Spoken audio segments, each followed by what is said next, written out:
Greetings and salutations, friends, and welcome back. We are back tonight. It is December 4th already. Already November is gone. And for tonight, I am selfishly bringing back one of my favorite previous guests. And that would be one Erica Lukes. Erica Lukes is one of the directors of the Expanding Frontiers Research Organization, who you may be familiar. She runs a show as well with Jack Brewer from that organization. She's a longtime investigative researcher and successfully self-employed entrepreneur and a lifelong practitioner of integrating mind and body wellness.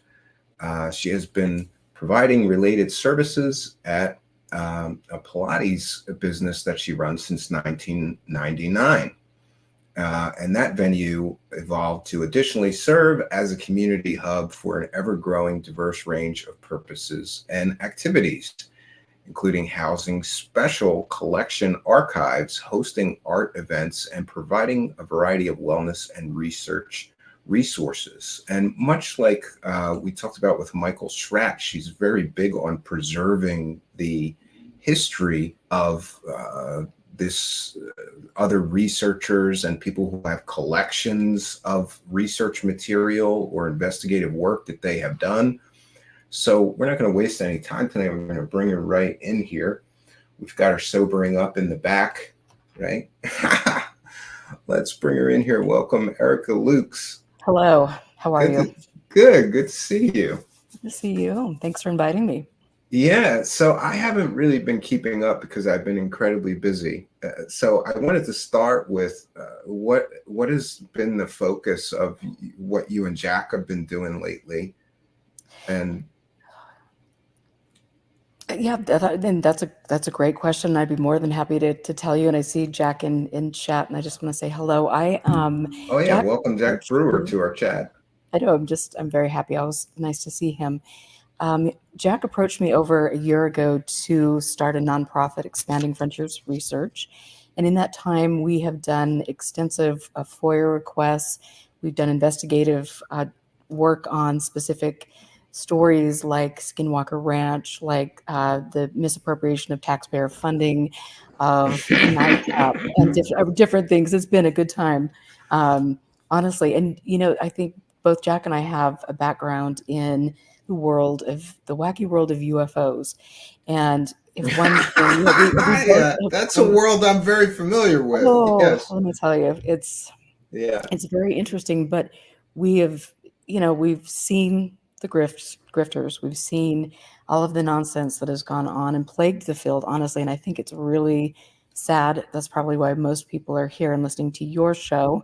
And that's because the field is it is so set up to grift. It is so set up for people to come out with completely, false credentials, for people to tell stories that will never be verified. But, you can say, blame it on the government, blame it on A, B, C, and D. And it's perfect for that. And because a lot of people don't have any standards for research, for any ethical standards whatsoever, I think it is really easy for this subject to really devolve into what we see now. And I will say that this is probably the least respectable the field has ever been in the 70 years, in my opinion. But, blame it on... saying a lot. That is really saying a lot. So... Yeah, I wanted to ask your opinion too, because I don't know if you caught one of the things that I've been really focused on, and I don't mean to be, because I really am not here for money. I did this show when I was making 12 cents a day on an audio podcast. But to see the Dave Grush story, what really blows me away is that we've passed the 6-month mark. We've passed 6 months since Dave Grush's initial claims. He hasn't provided a single shred of any proof or evidence of any of his claims. But if you go to News Nation, they're covering him every day, constantly. And so if you add up all those hundreds of thousands of monetized views, News Nation alone is into the hundreds of thousands of dollars that they have generated, all from this Dave Grush story that for 6 months now has no evidence. Is that like, am I wrong to realize that this is a problem here? Like, I just can't, I'm blown away that they could generate hundreds of thousands of dollars from a story with no evidence and keep it going for 6 months now.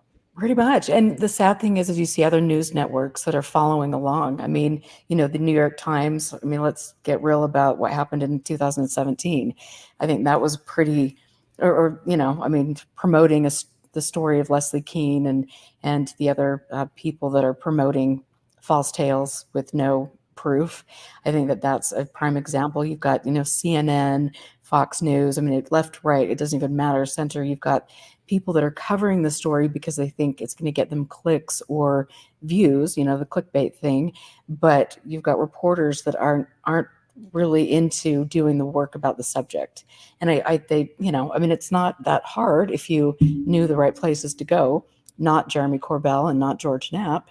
You could ask questions and use your journalistic skills to find out that these people aren't telling the truth. And like you said, nothing is coming of it. And to me, the people in the UFO community who are supporting this and, oh no, he's just being, ridiculed and harassed and yada, yada, yada, the same kind of nonsense that we heard about Lazar. It's like, okay, if you guys really want disclosure, then what are you doing? And why are you backing people that are seriously promoting unfounded claims that are making this whole subject look completely ridiculous? Yeah, and I'm with you on that. I just did a slide presentation on all of the fake stories, and my point was like flares, pretending flares are spaceships. That's not going to bring you disclosure, and pretending that a fake convicted pimp scientist who never was a scientist worked on flying saucers. That's not going to bring disclosure. And Ross Coulthart with his ball shaving story. We have conclusive proof of alien technology. A bluff like that's not going to bring you disclosure. And I think a whistleblower with absolutely no evidence is completely and totally worthless. Like, why? That's not a whistleblower to me. He's a storyteller so far. Right? Well, no, I mean, yeah, right. And you can see when you watch his testimony, whatever. I mean, you can see his handlers, groomers, handlers in the back, sitting, on both sides, and I think that's people need to understand that this is a concerted effort. These are people that are grooming and handling specific people that can go out there and get clicks and likes and be seen for their preposterous stories. And so it really is, and if you're not willing to toe the company line, then it's next we're going to find somebody who will. And, it's a pretty amazing machine to see it and to know that it has gone on, thanks to the hand, with Put Off and Kit Green and Bigelow and all of these people. This has been decade after decade of handling, grooming, promoting fictitious stories that are just, here we are now. And it really, you get to the point where I'm like you want to see, you care about the subject, you care about really like the history, for me, preserving history, learning from things, and maybe exploring something that's unknown. And when you have people like this continually promoting this, it devalues what I'm trying to do. It devalues the subject, the core subject. And that's what people should really be, talking about. It's like, hey, wait a minute, let's not get behind these people. Let's stand up and look at facts and support people that have integrity in the subject. Yeah, it seems to be that the sensational headlines and the clickbait just takes up all the oxygen, though, right? And there's no space left for, actual.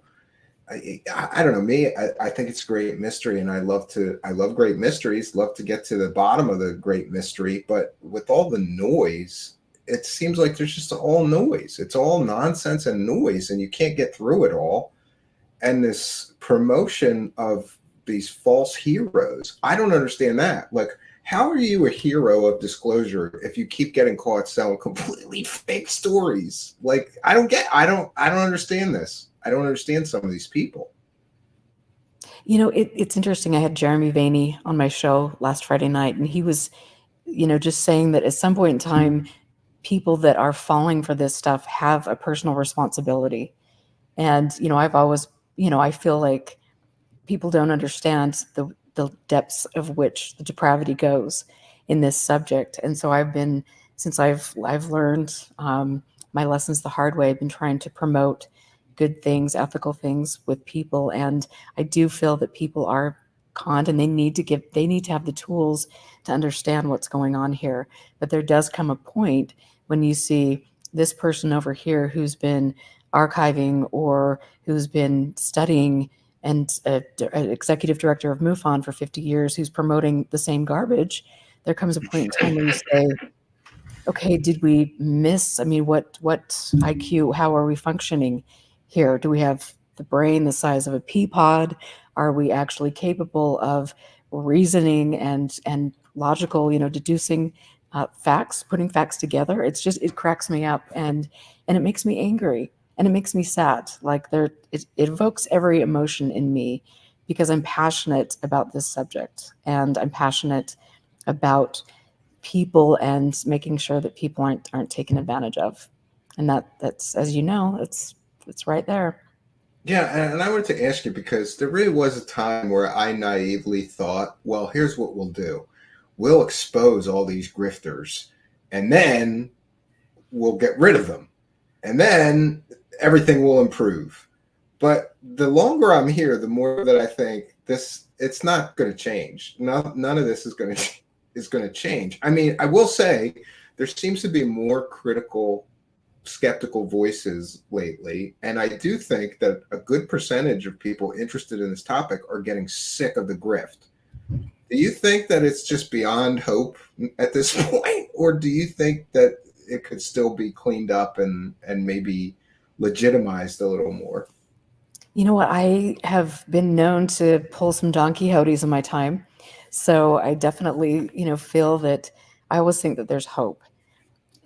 You can ask me tomorrow and I might just say, whatever, peace out, I'm done.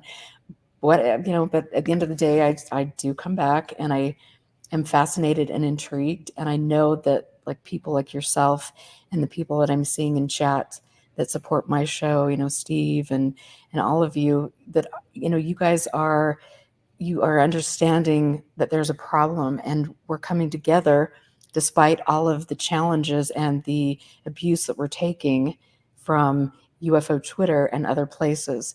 And I think if we really form that cohesive unit, then we're going to be able to take on people that have a lot of money behind them and have all of these channels and are trying to influence, this subject. I mean, tonight, I feel like we can do that. And I think we are. And I think that's given a lot of people some heartburn. Yeah, I sometimes I think that I am affecting meaningful change, and then the other times I think this is just a pointless, it's like, just a losing battle. Like, and Art and Paranormal is here and said that things are going to get griftier, and her pitch is going to get griftier and griftier. And we have Chuck Bam with a kind and generous $2 super chat. Thank you for kindness, generosity, and support. And he says, please ask Erica about Travis' girlfriend, Betty. I'm not sure what he means by that. Do you know? I don't. I didn't know that Travis had a girlfriend. Oh, Betty. I don't know. Yeah, I guess not. I've been sleeping on the job. See, there's so much to know. Yeah, I'm usually well informed on these matters, but I don't know. I didn't know he had a girlfriend, a wife. I don't really keep up with Travis because he seems to be like, I don't know, for an optical physicist. I mean, maybe we could talk about that for a moment. Like, the guy's an optical physicist and he can't tell the difference between a bug on a screen, like flying past the camera. Okay, I was thinking of different Travis. Are we talking about Travis Taylor? I think so. Yeah, Skinwalker Ranch guy, okay. Right? Yeah.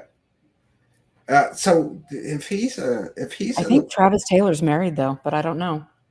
Well, maybe he's married and has a girlfriend. It wouldn't be the first time, but let's not spread any rumors. No, we should clarify that because I don't want to be. Yeah, I'm a married man. False rumors on that one. I don't want to get in trouble. I'm a married man. I wouldn't want somebody saying that shit about me. Let us know what you mean, Chuck Bam. But don't you think the Skinwalker thing is getting ridiculous? Because we've got an optical physicist that can't tell the difference between a bug flying by a camera and an alien spaceship doing 40,000 miles an hour. Like, At some point, Well, it's if they just didn't have so comical, many though. lasers, if they didn't have so many lasers and drones, maybe they could actually see what was going on. But I mean, it is ridiculous. It's the whole show. The more and Lord knows, more than anyone on the planet, I've probably looked into this. But I think that, when you go back to, I mean, the whole thing's hokey.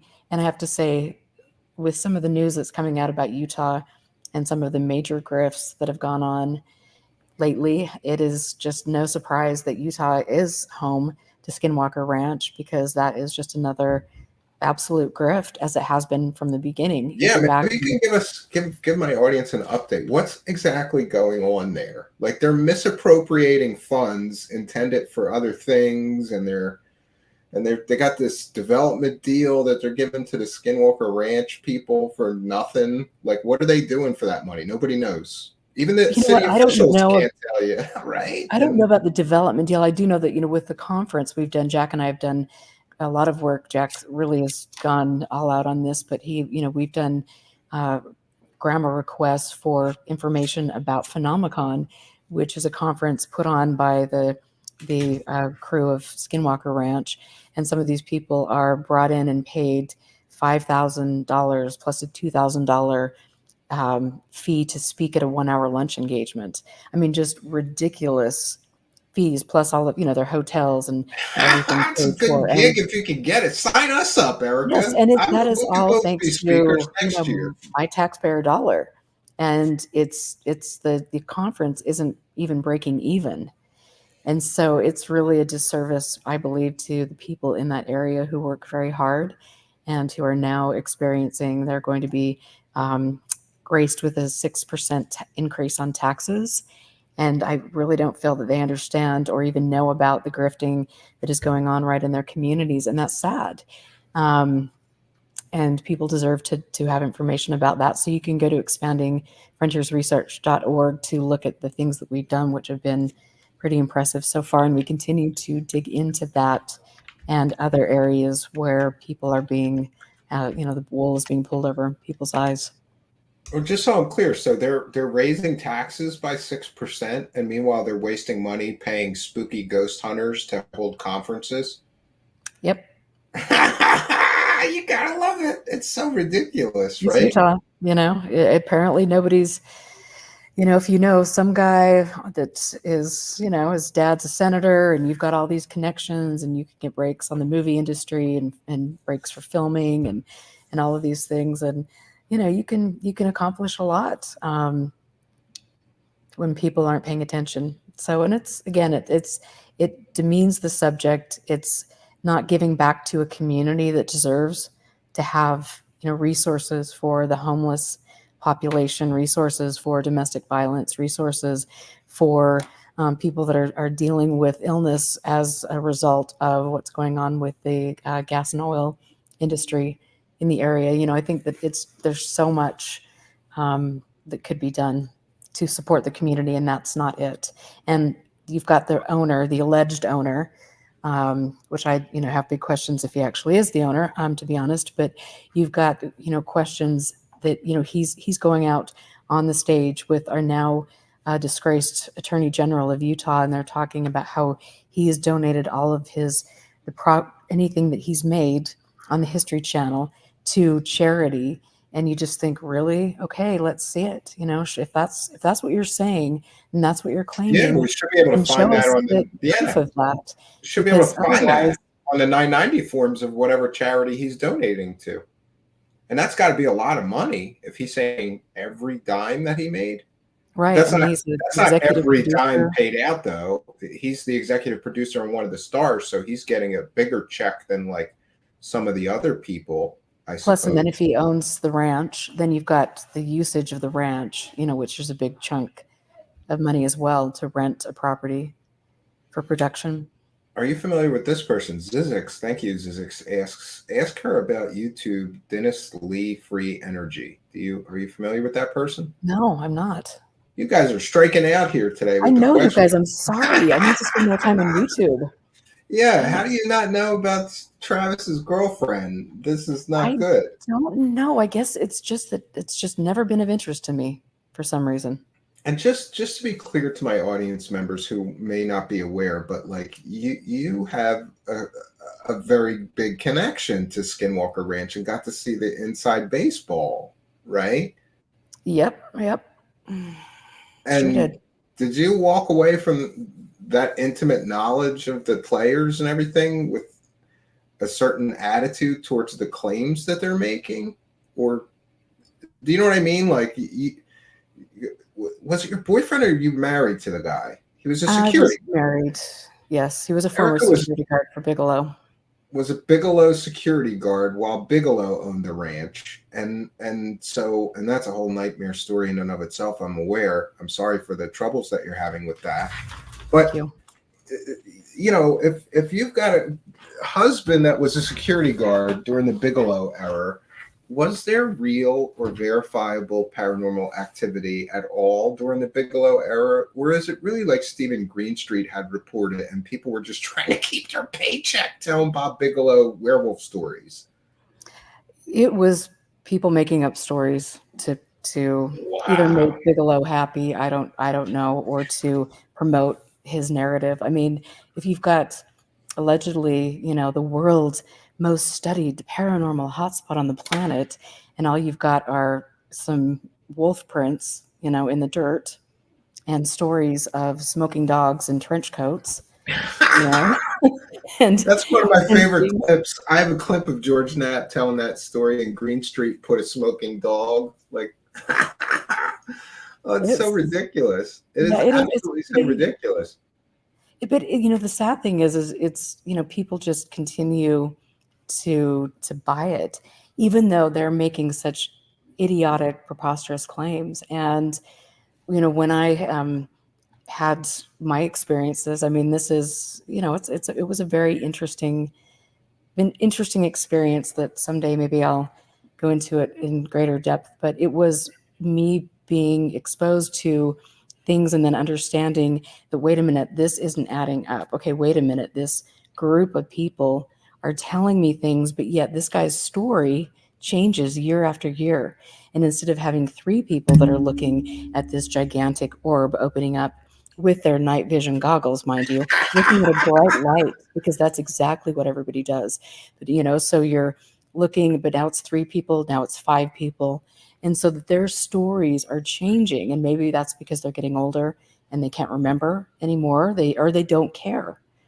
It's like they can just get on there and make up stories, and they probably sit at a little bar in Vegas, a casino, drinking margaritas and laughing about how idiotic their stories are and how many people buy it. I can fully see that. I think you're right. And I mean, Bigelow was one of them. You know, the guy's a billionaire and he's spending all this money. I had heard that Bigelow was like subsidizing people's UFO research and paying people to just go around and do UFO research. Like, okay. Again, it's What I think was happening, and I could be wrong, is that he was trying to collect data.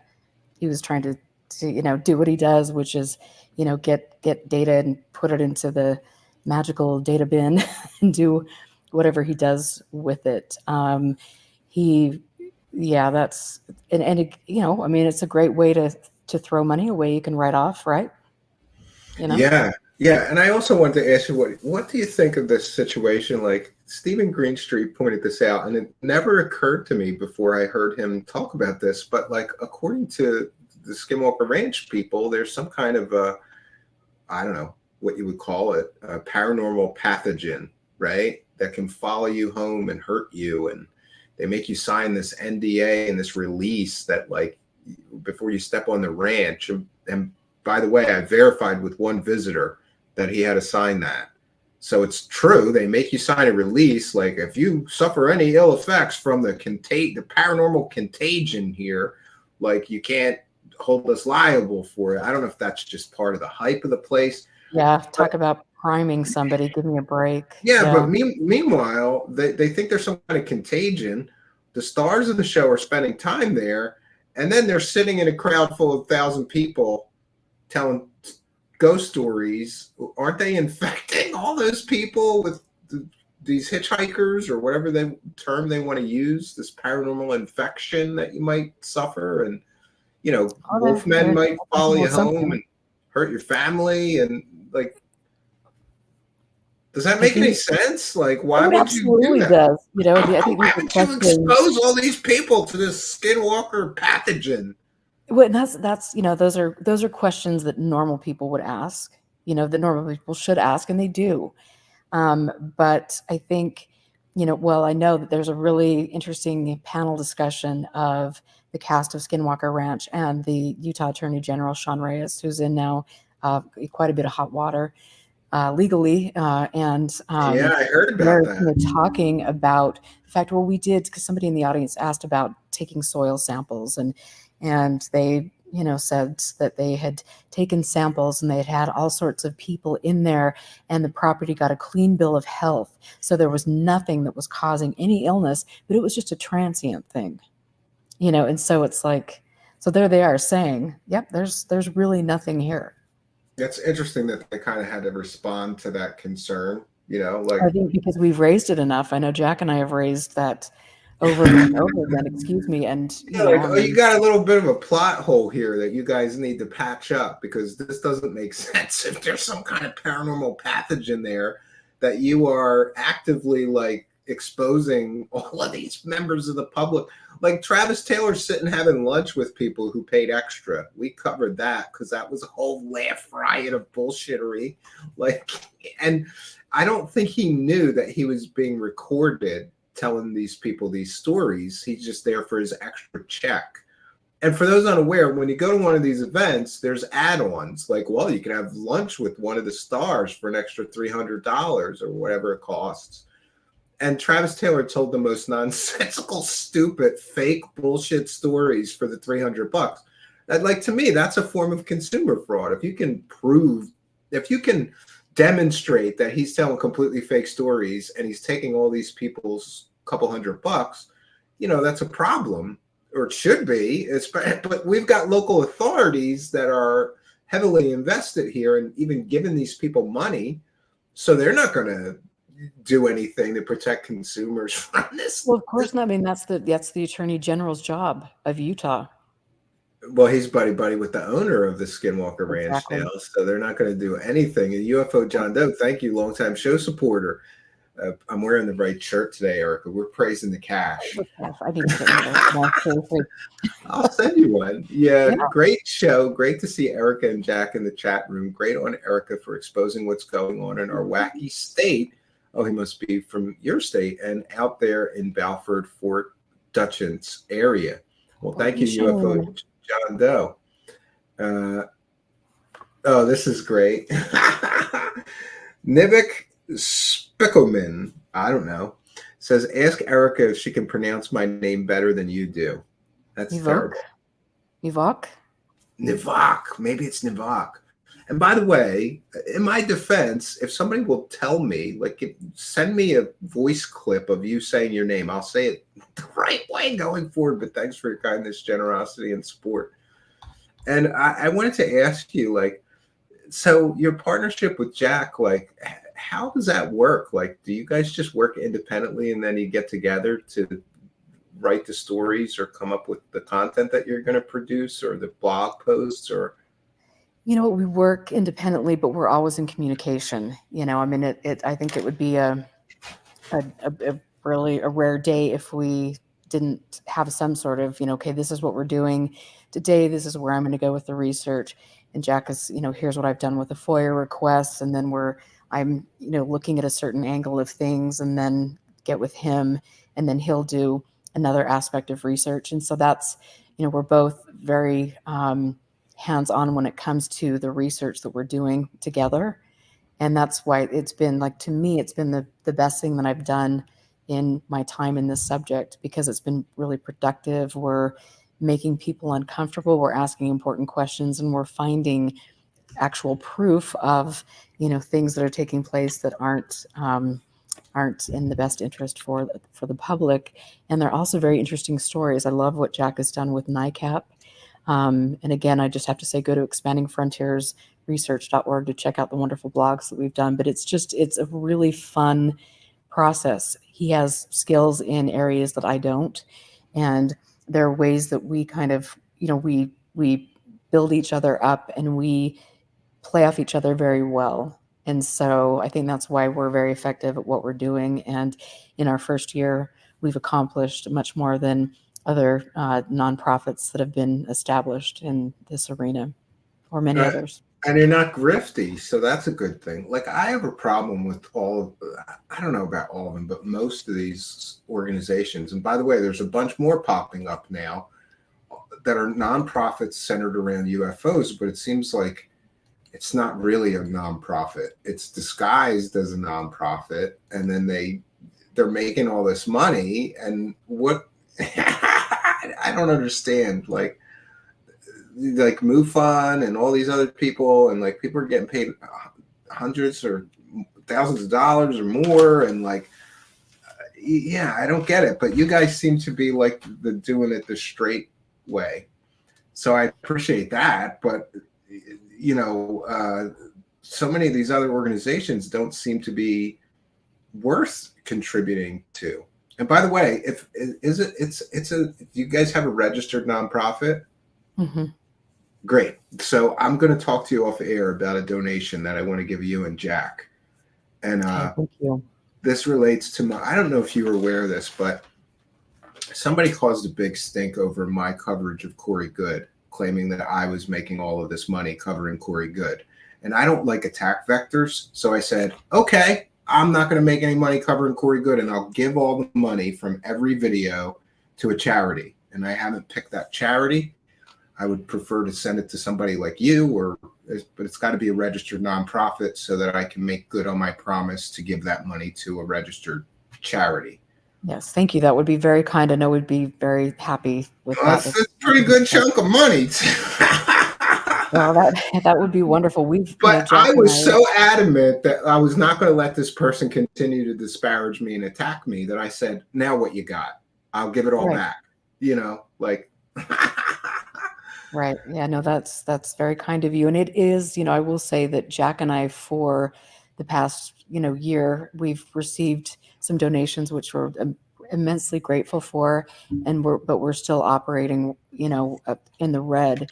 And it's going to take some time to get, things up, the donations up to really run the way we should be running. And we've done so much on our own. It's been amazing.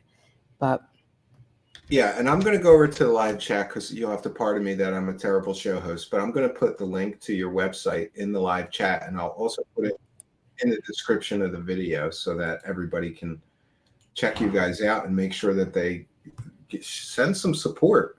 These guys need to praise the cash probably more than I do. Well, thank you. And I'll send you and Jack both a shirt. This way, you gotta like make sure people know, like, praise the cash. Yes. Right. But you bring up a good point about people, saying, well, wait a minute, you're making all of this money and da da da da da. And, for myself, it's like I know over the years I've been, I've broken even on my show and expenses. And and I haven't been, to my fault, I haven't been a full-time YouTuber.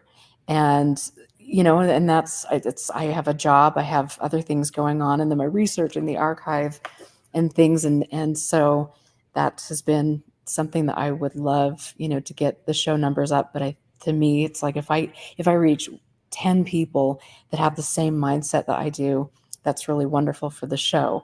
For the nonprofit, like, we really do we will be relying on donations to do FOIA requests. And by the way, just so everybody's aware, it's not free. Every time you file a FOIA request, you got to send a check. You have to send a check, or you have to pay for those. I know there's some kind of exemption. I meant to talk to Jack about that. I don't know if he's aware. Somebody told me that you can get an exemption for the FOIA payout for some reasons. I don't really know. But for people unaware, it really does take a nonprofit, because what media organization is going to dig into some of these stories? There's no, it's not a clickbait garbage story that a million people will click on. it's a little dry, some of the stuff, you know, like what's going on with NICAP or MUFON or this Skinwalker. Jack's coverage of that Skinwalker payout was incredible because he is like amazing to me. He got all the documents from the town, the meeting minutes, and he knew exactly how much money they were paying these Skinwalkers. Then he grilled that guy. Oh, it was great work. And like, that's why I think a nonprofit like you guys is so important, because who's going to do that? Who's going to do that in the regular media? Nobody's going to do that. That style of really good, hard-hitting investigative journalism.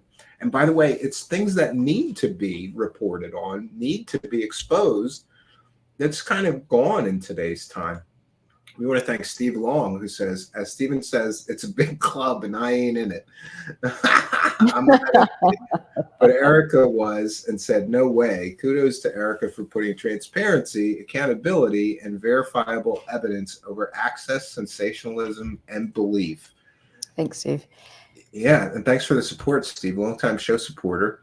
And another one of my favorite guests. We should have had him here, too. Yeah, I don't know about you, but don't you think that really good guests, when they're brand new to your show, are difficult to book and find and get? Yes. And going? It's so tough. So I'm going to be lazy. I'm just going to bring back all the guests that I liked. And I've done that too. But I want to just go back because I'm seeing John Spadovic. I'm sorry, John, about the pronunciation of the last name, but he's Spadovic. Yeah, I've been struggling with that one myself for a while. Good. That's good. Spadovic, yes. So yeah, FOIA requests are generally free unless there's a substantial amount of records that are responsive. And yes, they are free to a point, but then they aren't when you're doing the amount of requesting that we are, and going back and forth and things. And so there does come a point. Yeah, and then Jack is a stickler. He wants every scrap of everything. He wants every piece of paper, he gets it all. I know he's probably correct. Sometimes they'll just give it to you and they won't charge you if it's 4-page document or something. But I once requested something and they said, well, that's 5,000 pages, and they were going to charge me by the page to do the copying and the collating or what, you know. It should be free. It's government information. It belongs to all of us, right? You would think, but it's the same with grammar requests. And so it's, it depends on who's behind the desk, how short staffed they are. I mean, there's so many factors that go into it. It's not just a blanket thing. And so, John, I appreciate your comments, and sometimes they are free, but I know that when I've done records requests with the FAA, they've cost, a couple $100. So it's not a blanket statement, and there are more nuances to that. Thank you. UFO John Doe says, and we would have gotten away with it if it wasn't for those pesky kids, Erica and Jack. That's it. UFO John Doe.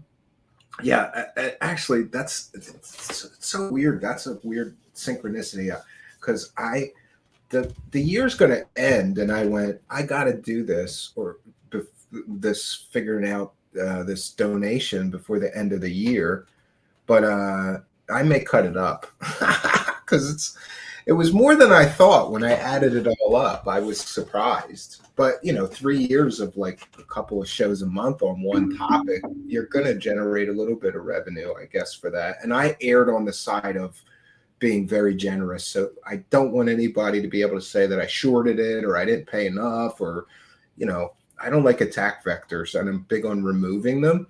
So I thought that's a great way to get rid of this problem. Like, okay, now what kind of shit you're going to talk? Like, I didn't make a dime. You did, but I didn't. So it's petty nonsense, really.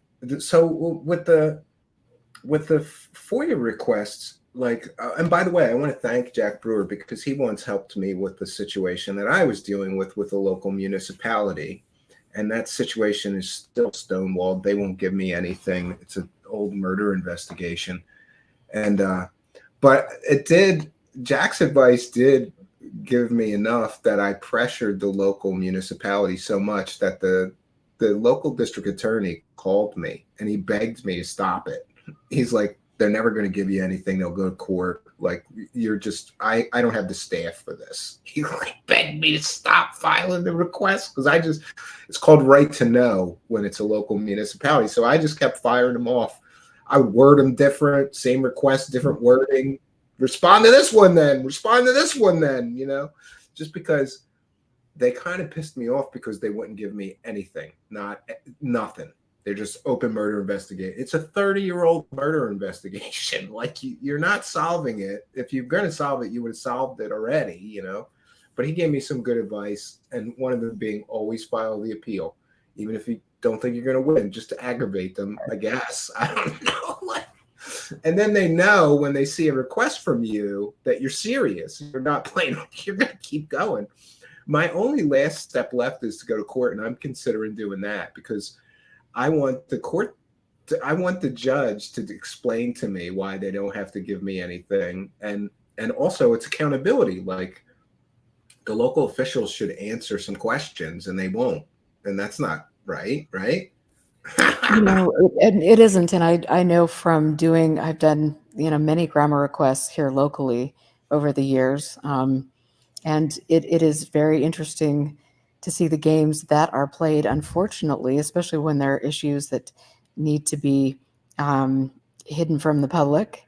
Perhaps, I'm not going to go into that too much because I'm in the middle of a few things here, but, people will go to great lengths to make sure that information isn't made available to the public. And not always, but I've certainly experienced some of that with regard to my domestic situation here, and then also another issue that we had locally. So it's not, I wish it was a black and white process where the rule, this was the rule, here in Utah or in New York, and these are the ways that things would take place, but that's just simply not the way it works, and that's unfortunate, but you just learn all of these little nuances and just keep plugging away. Yeah, and what's unfortunate is you've been dealing with this domestic sort of violence situation from this ex-husband of yours for like years and years, right? It'll be 3 years in March that all of the court cases, are there, then they're still going on, unfortunately, but this is what happens when you have somebody who understands how to use, they know how to play games and use the legal system to attempt to to continue abuse. So, but unfortunately, people don't they can't underestimate the fact that once I dig into something, I'm not going to be intimidated to go away. So yeah, 3 years unresolved. That is very pitiful. There are lots of moving parts, and there are more than one. There are several cases involved. I don't know about your family, but in my family, we figure out a way to resolve that. But that's all I can say about that. Like, we don't. I remember there was one time where somebody was hassling some female member. It was my cousin, and we resolved the situation. Might have ended in a few broken bones, but that guy never bothered her again. Like, I know you can't do that, but you feel like and I'm protective of people I care about. It just sucks that the government is so inept at taking care of situations where clearly this person stepped over the line. Clearly this person has gone too far and may continue to go too far. That's a dangerous situation, right? It is. Every red flag is there. Every red flag has been thrown in everyone's face, which I think is unfortunate. But in my particular circumstance, because this person is a member of the National Guard, and because this person, they are protecting. There's a lot of stuff going on with the Utah National Guard, and it is making the news, national news, at what the higher levels have done to protect some sexual abuse, rape, and all sorts of things, including this person who I'm talking about, his case, which involves a felony weapons violation for a restricted person using firearms on the military base. And so it's a big issue, and I've seen firsthand the need for people to protect the Utah National Guard, or this is what they're protecting their own. And then that trickles down to other ways where that happens, and with law enforcement, and people aren't wanting to run with that because there are a lot of factors involved in this. So it's been a big process, and thanks you guys for all of your well wishes. I was talking to Jack about this the other day, and I don't think people understand, what this has been, me trying to advocate for myself, being frightened out of my mind and frightened for my family for 3 years, and doing grandma requests because I know, that the cases aren't being handled the way they should to protect me. I'm seeing, just these things take place. And so it's been me finding a handful of advocates spread out across the country, one of whom is going to be on CBS News tomorrow, talking about the military and domestic abuse. And so I found these brave women, and we've been each other's network backup for things. But this is it's really a sad, unfortunate situation. And I think, unfortunately, in the UFO world, there are people that are abusing authority. They are potentially, like we've seen with the case of David Jacobs, sexually abusing people and manipulating people. I think this goes on a lot, and that we need to be aware. Did he ever do any jail time for that, or no? He's No. just hypnotizing. For those unaware, David Jacobs, we did a story on it, and I called it PhD Pantygate, because David Jacobs is a PhD, former Temple professor. He's basically hypnotizing women that had some sort of alien experience and telling them to send their panties to him, but don't tell anybody. It was really gross. Yeah, it's really gross. There's like tapes of him doing this. Yeah, and the tapes are bad. Very disturbing, and should raise. Yeah, I mean, and I will say that Jack and Jeremy Vaney and they've done such great work over the years. And Jack has been wonderful to reach out to Emma and coordinate the. She's gifted us her archive, and so that is, we're putting that out there, and that's a really powerful thing for people to hear the audios, for people to read different things about what took place, and what, we don't, there's still, to this day, there's still people in the UFO hierarchy and some of the good old boys clubs that are friends with this person. And, I've got to just shine a spotlight on the good old boys in the UFO world, because they're promoting this kind of behavior. And still to this day, it's like, if you're a woman in this subject, you might as well just forget about it.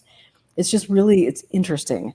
And I will say I've learned a lot in many ways, not only from my domestic abuse situation and the way, things work when people are trying to cover things up, but I also, in the UFO world, have learned a lot about the way women specifically, are treated. And it's that'll come out at some point in time. So. Yeah, it's kind of ridiculous, but some of these guys think they're rock stars and that they can treat women like groupies, or like I hear horror stories. We covered a few of them. There was another. I think one of the most, really, one of those cases where somebody's just taking advantage of their, if you want to call it fame, is Emery Smith. Like, he went and told this girl that, the aliens told her that they were going to get married and have children. And he was living he had a wife or a live-in girlfriend, and he just totally lied to this girl. And then he was lying to her, telling her he was on secret missions to Antarctica when he was really just like at home with his wife, basically. Like, that's just, I don't know. It seems so foreign and alien to me.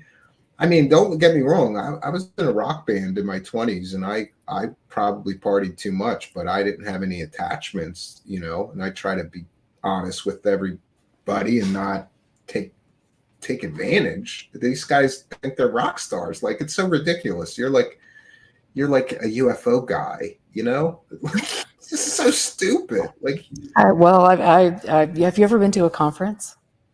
Yes, but a very small one, that MUFON one that John Ventry ran in California. Oh, it's the only one I ever went to, and I didn't stay for the whole thing. I thought it was ridiculous. I went in, and it just looked like an old folks home, and all the speakers were terrible, and I just I stopped in for an hour because he, like gave me a pass or something, and it was right in my hometown. It took me 10 minutes to drive there, so I said I'll go. But I really tried, and it was so bad that I just said, "This I'm going home." I will say that there's some really lovely people that put on, conferences that I have had a great time. Maybe there's good ones, but I don't get to travel much because of my situation with my son. My son's autistic, and he doesn't really listen to everybody. We can't just get a babysitter and me go for the weekend to But if there's local ones, I'm thinking about starting to go to some of the regional ones.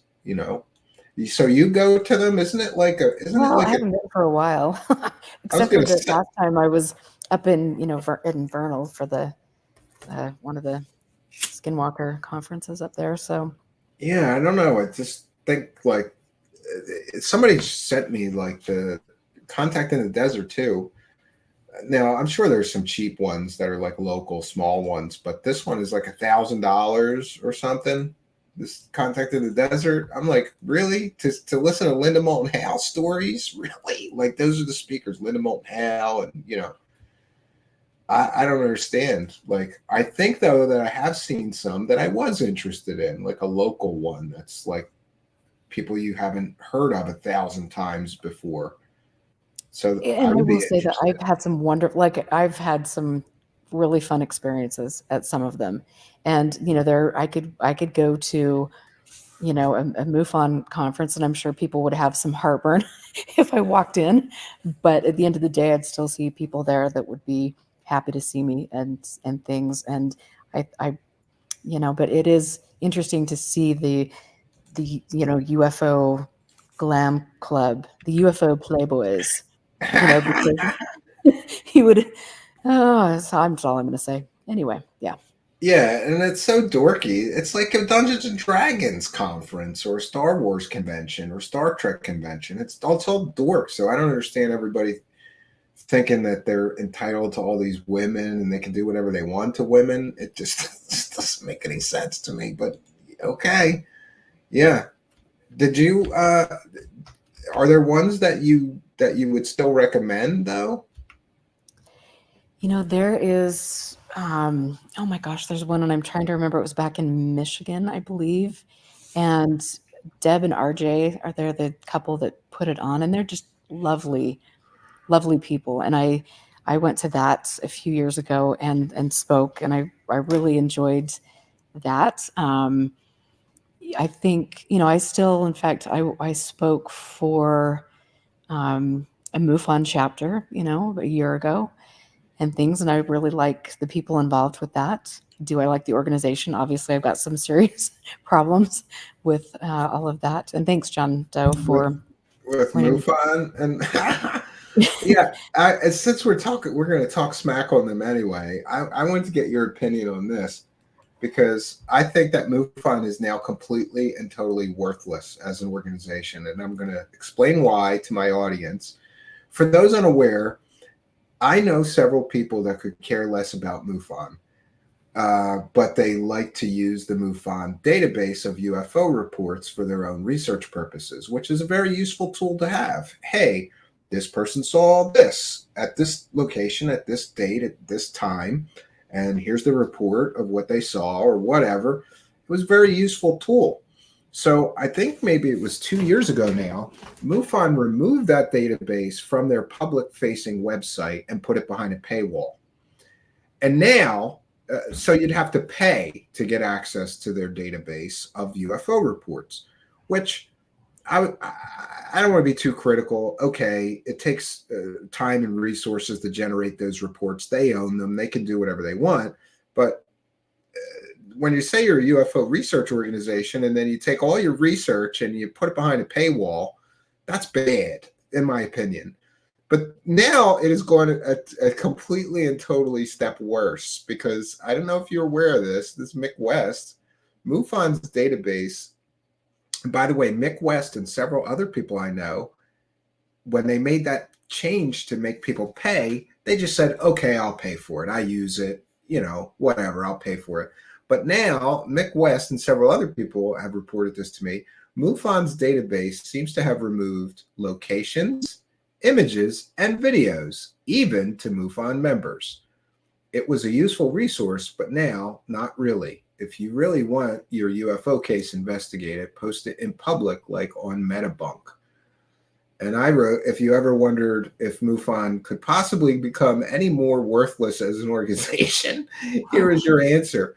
They just became completely worthless. So even if you're a paid MUFON member, you can't get the goodies now. And they are still generating reports with images, with drawings, with videos in some cases, dates, locations. Now, even if you're a member, that information is kept all secret. So my question is, are they just completely worthless now, Erica? Like, what do they do then? They have nothing. They have nothing to offer. I'm really not sure what they ever did, really. I mean, it's other than, the executive director was making a lot of money and which is great when you're a nonprofit. I mean, there were different chapters that were really banking on and making quite a bit of money, and who knows what's happened with that. There were some chapters that weren't operating as nonprofits that made a lot of money. So the whole thing is very interesting. But when you've got an organization that is bought and sold, that database is bought and sold to somebody like Robert Bigelow, and your names, your information, everything is there for him to see. And just to be clear, so everybody understands, I don't want to interrupt you. I apologize, but I want to make sure that we're clear. People give this information to this organization on a confidential basis, and they were assured confidentiality. And then this organization went and sold all that information without redacting any of the names that they promised would be kept confidential. They sold that to a UFO billionaire. That's creepy, right? And then we have Jan Eldridge. Really disturbing, and not once but twice. I mean, and who knows who had the John code, where you could go behind the scenes. And even as an executive director, I didn't have access to see all of the information that was coming in on my state, cases in my state. Wow, that's so stupid. So did you ask why? Did you push them? Of course, but oh no, what did they say? Blah, blah, blah. I mean, it was multiple stories. It was, that if they come in, the reports come in, they go to a specific team or person, and then that person judges whether those reports should be sent to the state director or given to the STAR team or whatever, illustrious team of people that they've got going on at that point in time that would investigate. But it's like, as a state director, this is my state. Why aren't you giving me information about what's taking place? Yeah, and besides that, they got a state director in the form of John Ventry making absolutely ridiculous racist comments all over the internet. And then you got Jan Harzan, who got arrested in a MUFON shirt. He went to have sex with what he thought was a 12 or 13-year-old girl in a MUFON. He had the MUFON logo on his shirt. That's so awkward. It was a MUFON shirt. And he must have thought he was going to impress that 13-year-old girl. I run a UFO organization. It's so gross. Do you know if he ever did the jail time, or did he plead guilty, or I have to do an update on that case. Yeah, I need to do an update on that too. I've had so much going on, but maybe somebody in chat knows what the update was, but last I heard he pled not guilty, which is kind of stupid because they have all the chat logs of him talking to the person that was fishing. I think that's pretty standard protocol for people to plead not guilty and then try to get a better deal, maybe. Yeah. The legal system, it's just a special experience, but I don't know what's happened with that, but I do know that it is extensively, it is very creepy, to say the least, that people like Bigelow, like I'm saying, would have access to data. And, make sure when you're, looking at, here's your, you're signing your rights away. If you're getting a Nest thermostat, if you are getting a new fridge that can, that has all this capability to function with your Wi-Fi. I mean, there's so many ways that we give up our personal rights and sell our information to third parties.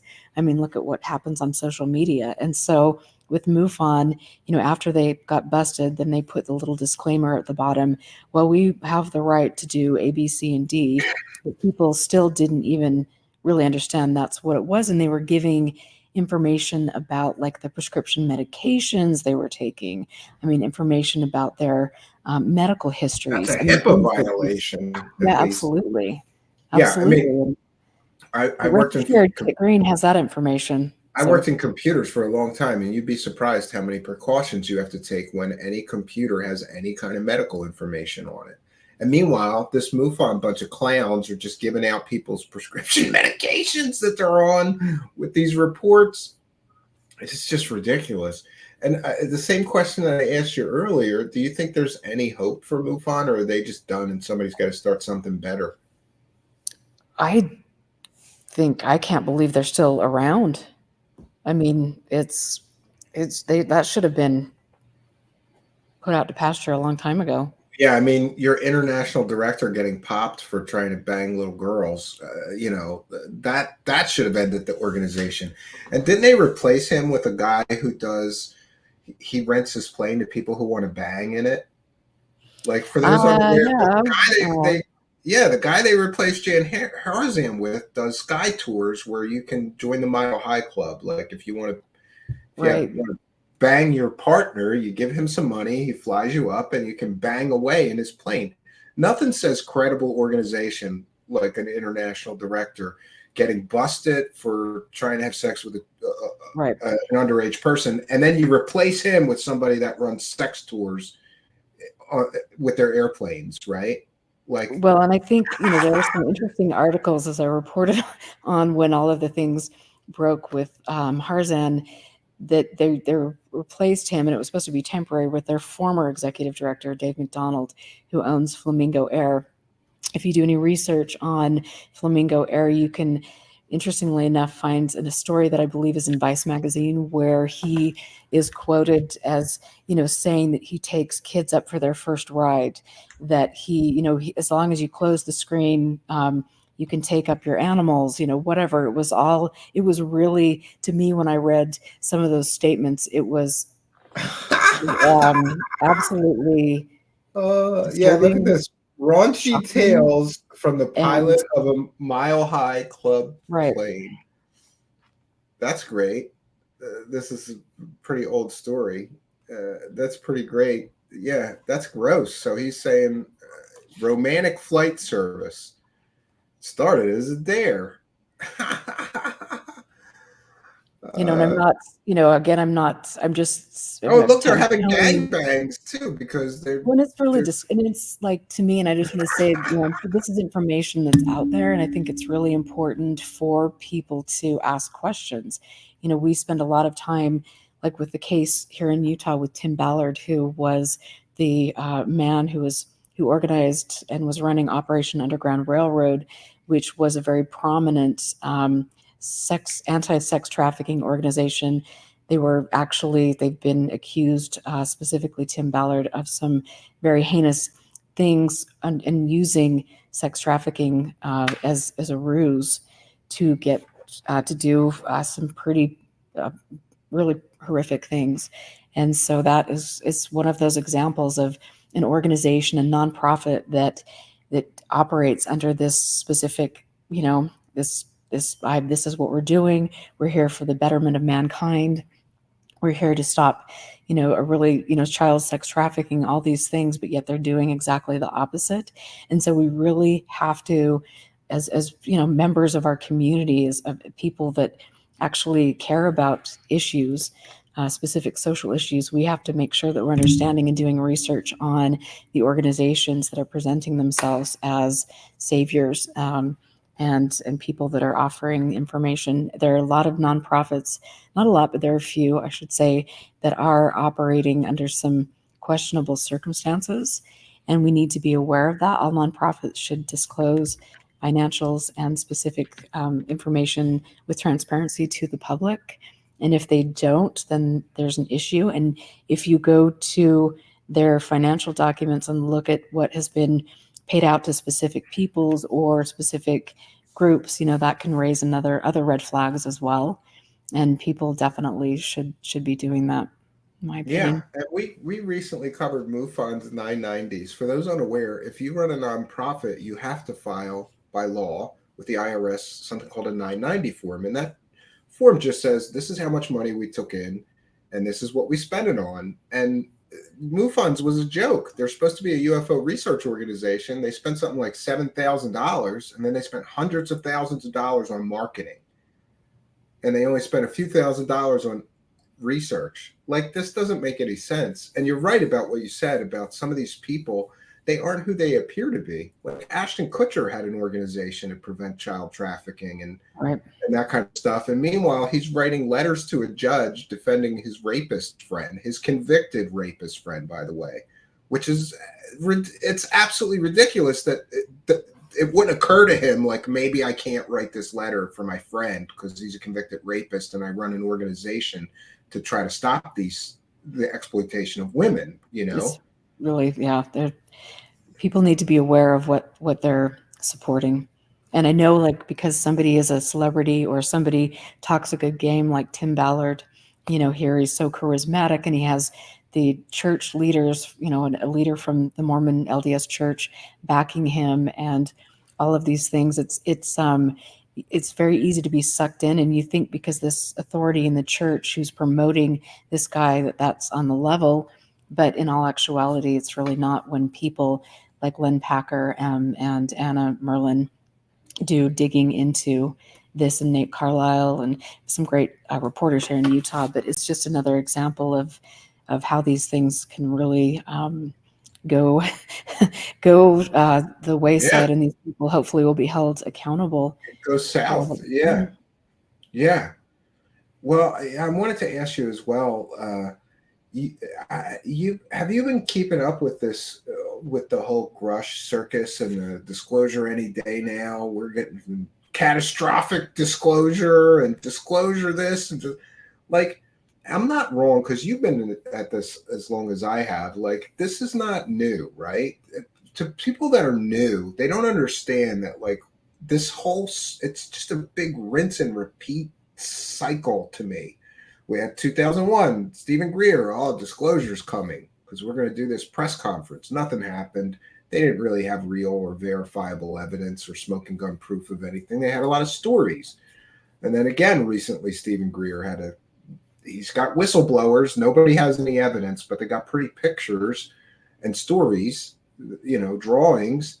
And now we have Grush 6 months in, zero evidence so far. But all these people are swearing that disclosure is coming soon because of X, Y, or Z. Is it just the same old rinse and repeat cycle that we're witnessing? Or do you really think For sure, because it works. Yeah. People keep buying it, you know? I mean, it's like, why stop your shtick when it's been working for 70 years? You know what I'm saying? It's like, you've just got a younger generation that's not educated on the subject. And so, here, let's just make up a news story with the same common themes. And we can bring in, some fresh, well, not really fresh faces, but whatever you want to call that. But, well, they're bringing a new front man. I've talked about this. Right. Like, the front man was Lou Elizondo, or first it was Tom DeLonge, and then he screwed up and was a joke, showing Joe Rogan fake videos of TR3Bs on the biggest podcast in the world. Like, so they pulled him and they put in Elizondo. He's the new front man. And then his story comes crashing down as the fake Pentagon UFO program director that never was. And now we've got Grush as the new front man. But you're right, it's the same. Isn't it the same people behind all of this? The Skinwalker people, the Hal Putoffs, the now Danny Sheehan is saying all kinds of shit. Like, it's the same guy. I saw a little bit of that. There's only so much holy water I can bathe in on a given day. It's like, oh my Lord, here we go. That's it. You're telling a Catholic boy that. That's an image now. I'm sorry. Forgive me. Bathing in the. Repent. Yeah. But yeah. I mean, it's just so ridiculous. And I keep watching. Well, every once in a while, I'll watch like the latest interview with Knapp and Kelleher and things, or Sheehan, and you can tell when you're looking at them and they're repeating these stories that they know they're full of it. You can just, I don't think it's in my opinion, it looks like that hasn't worn on them very well. I mean, like they look worn, in my opinion. And I would say if you have somewhat of a heart, even a little Grinch heart, telling lies like that for so many decades and grifting has to take its toll unless you're a complete psychopath.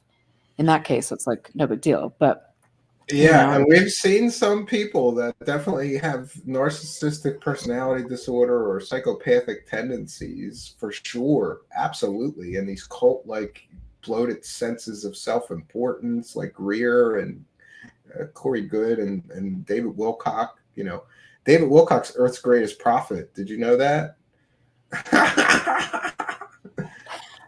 And now he's talking to angels instead of blue chicken aliens now. Yeah. Little Lord Fauntleroy. Well, he just changed the grift a little bit.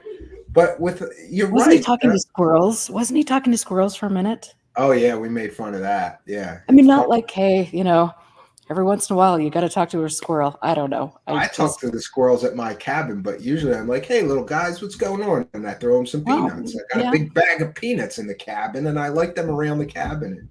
It's fun to watch from those big windows. But you know what I like more than the squirrels is the raccoons, because they got little hands. I give them Doritos. Oh. Cool Ranch Doritos. I swear to God, they could smell it from miles away. Are you channeling them? You need to go do a video. I go open a big thing of Cool Ranch Doritos and dump them out, and I just wait. And within a half hour or an hour, they all come. Yeah. Yeah. But yeah, he's going a little nutty, and the Stevati Aerospace, the hover car, nothing changes. The grifting is just. Are you ever surprised though? Like, are you surprised with this Danny Sheehan thing? Like, he's looking for thousands of dollars from people now to be in the insiders club and get insider information, and there's no inside information. It's all I think bullshit. They just, I mean, obviously these guys are losing their appeal. I mean, whatever that means. But they're just looking at the younger generation, and younger generations, knowing how to use social media, and I don't know, it's just another way for him to try to recap. I don't know what, but it is quite embarrassing, honestly. These people are they're grifters, and it's I don't even know what to say, because it's embarrassing. It's sad, in a lot of ways, that's what they think of people, and that they can use different experiences in their past, like, the Karen Silkwood, different cases where, I mean, I think you could go back and look at people's careers and the claims that they've made, and maybe do some investigations. And that's why, see if they were really actually doing what they said they were doing. That's why 40 years ago. I fully support stuff like you. And I also know that Michael Schratt, we have our differences about a lot of things, but one of the things that he does that I fully support, I don't know if you know this, but he's got like 2 big warehouses full of UFO case files, pictures, evidence, just ridiculous. Wow. And he goes, when somebody dies or something, he just goes and buys it all and preserves it. I think you do similar things, and it's important to me, and this is stupid and selfish of me, but like, I want everything that these grifters have ever said or sold to be documented, so that we can go through their history. This story was fake. This story was fake. Or even just to display to people, okay, George Knapp was selling this story 25 years ago. He never proved anything. George Knapp was selling this story 20 years ago. He never proved anything. George Knapp was selling this story 15 years ago. He never proved anything. Same for Corbell and all these other people. Don't you think it's important to preserve all of this so that we can show the track history of the grifting? Yes. And I think, and absolutely, and I mean, you've just hit it on the head for me. And this is one of my big red flags as of late. You've got people that are sweeping up all the information and putting it into what could be perceived as another black hole. And are these people going to be putting forward UFO case files? Are they going to put forward conversations between Grifter A and Grifter B? Are they going to be putting forward communications between NICAP and a Nazi group in Canada? What are the people that have the information? What are their intentions? with it. And if their intention is to prove UFOs are real, then those people should not have the archives or have the files of past researchers. This has to be, or putting forward, it should be made public, all right? the information so the public can make up their mind and see the person, learn about the person that collected the information, that did the research, and see the behind the scenes correspondence. That's really critical. And that's another reason why the subject has really tanked for so long. It's because all of the information does go down, it's swept up and pushed away into one place where only a handful of people have access to it. And that's a disservice to the entire subject. And yeah, so much for disclosure. We'll get behind my paywall if you want to see that. Like, come on, it really bothers me that people don't see, that people don't see through the grifting as transparently as others of us do. Like, you don't see that this person who claims to care about transparency and disclosure is putting things behind paywalls constantly. Like, that doesn't make any sense to me. Like, do you not understand the problem here? Like, buy my crap to get this, and what gets me is the special events, like Greer's special event. Oh, we've got six whistleblowers. They got a plumber from Long Island who claims he saw weapons in Antarctica. And then granted, the guy went to Antarctica as a plumber, but come on, and they charged like big money for that thing, and they hyped it out the wazoo with Third Phase of Moon and everybody else. This is Disclosure 2.0. Like, what? Pay your $500 to hear these stories. They did have pretty pictures from Michael Schratt, but other than that, it was garbage. And did they have like a statue of his biceps? No, but my favorite story. Did you see the porta potty one? There's a secret. No. There's a secret alien base. Oh, I got to show you this just to see, because this is how ridiculous it gets. And you have often said that it gets ridiculous, but I just started making videos about exactly how ridiculous it gets, because it gets so ridiculous, especially with people like Greer. It seems like the longer that these people are involved in UFOs, the griftier and the stupider they get, right? And we'll have some fun. It's so hard to even imagine.